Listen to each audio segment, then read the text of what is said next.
or will I lecture on publicly, is there a new political, right? What might the new political look like? The new political will become, it will seek to become, if it becomes independent to the social. But the fact that theorists already conceptualize what that new political might look like, right? The fact that, and actually I can give you a little hint because it was on NPR. I heard it on NPR, but the idea was far more complex than what was presented on NPR. No discredit to the author, I forget the author's name, but the idea is just Google like G0. Think about the implications of the G0. What might that mean? Well, that's an attempt by the political to make some reassessments, right? I'm not going to follow that line of thought at all. You fill in the blanks with however you want to fill in the blanks, and I won't answer any questions on it either, because it's not an indoctrination speech, right? It's here to get you to think about the relationships. The point is that as soon as the social recognizes that the political is going to try and reconstitute itself, the social recognizes the reconstituted political is going to have different effects on the social, and the social demands to know what's going on. Because whatever the political is going to, if it's going to become something new, if it's going to reconstitute itself, the reconstituted state is going to transform the social. It's going to transform the social. There's going to be new observational data that's going to be needed. There's going to be new regulatory systems in place and blah, blah, blah. So both are trying to independently separate themselves from each other while, in a sense, feudally so, because there is an inextricable bond between the political and the social. So here are some of the assumptions. I'm not going to write these down. One, there's a real relationship, or there's a relationship between the social and the political. It is an assumption. Someone might say, no, there isn't a relationship between the political and the social. That is not a counterexample to this analysis. You are in a different paradigm, right? There may be, and there is, a paradigm that says, no, the political and the social may overlap, but they are, well, there's at least three. There's one that says they're one and the same. There's one that says there's some overlap. There are parts of the social that aren't political. There are parts of the political that aren't social. Fine. It's a more sort of moderate view. And then there's the view that says the social and political are two totally separate things. Assuming that, well, I'll just leave it at that. Some of those claims I personally just ideologically just don't buy any of them. My assumption is that the political and the social are one in the same. And if you don't agree with that, you know, then you are outside of the realm of the paradigm that I'm constructing, because I'm making an assumption. I'm not saying it's fact. I'm saying if this is the case, all this stuff for the next several hours will have to follow, right? If it's not the case, then, you know, none of what I'm saying makes any sense, and I'm wasting my time doing this YouTube video. But for those, and there are many who believe that the social and political are inextricably bound, this will be useful to them.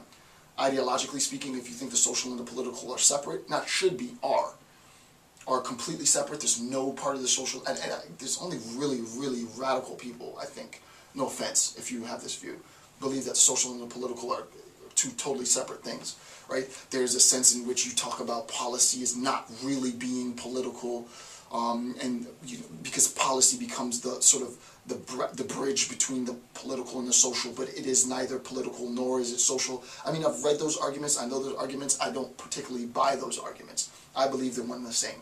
Policy is political, policy is also social, period. So that's just my take.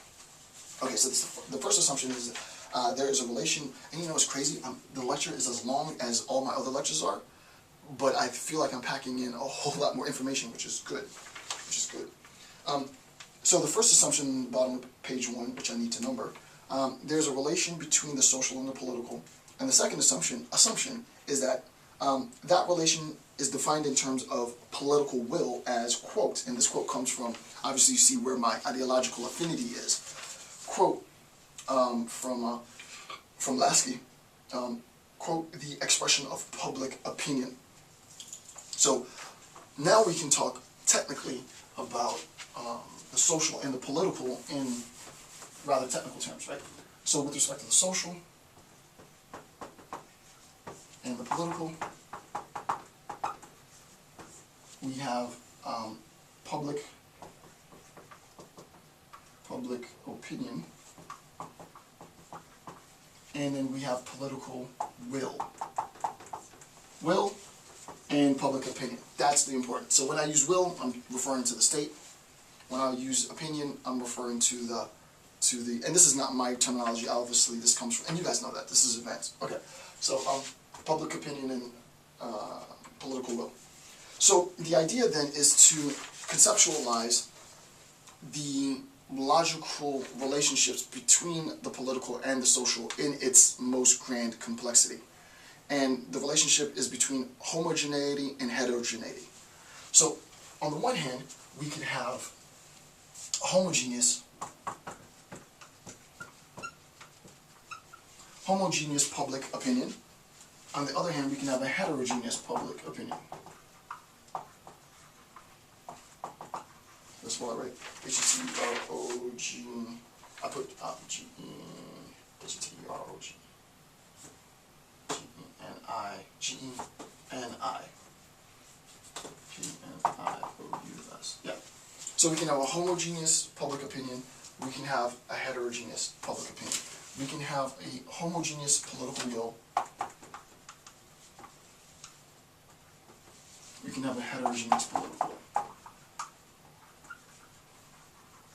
Right. Okay, so homogeneous political will, homogeneous public opinion, heterogeneous political will, heterogeneous public opinion. So the first thing to recognize is bottom of page 1A. I'm going to label a homogeneous political will as A. So this will be A. A monistic state presupposes uniformity in political will. Now it's complex, right? But it's sort of obvious. A monistic state obviously presupposes homogeneity in political will, by definition, right? I mean, literally.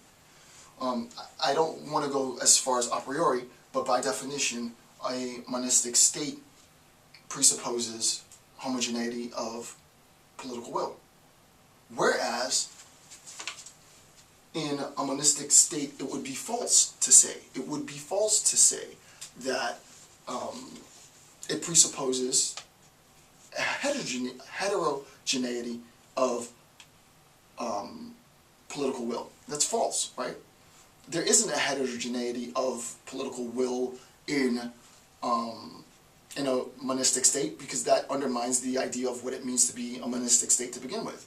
However, it is the case that a pluralistic state, I think I'll bring this up in a second, a pluralistic state will espouse, will have a heterogeneity of political will, because there will be a diversity within the state itself, right? So the will of the state is itself diversified. A simple way of saying it is where the will of the state is diversified, you have a pluralistic state. Where the will of the state is sort of accords as one, you don't have to go as far as being fascist, but you have, because this is beyond that, right? This is more general than sort of instantiated. We're not talking, this is theory, right? We're to talk about fascism is to miss the point entirely. Entirely miss the point. These are the preconditions for, if you will, fascism. Fascism is an end state. We're at a meta level, right?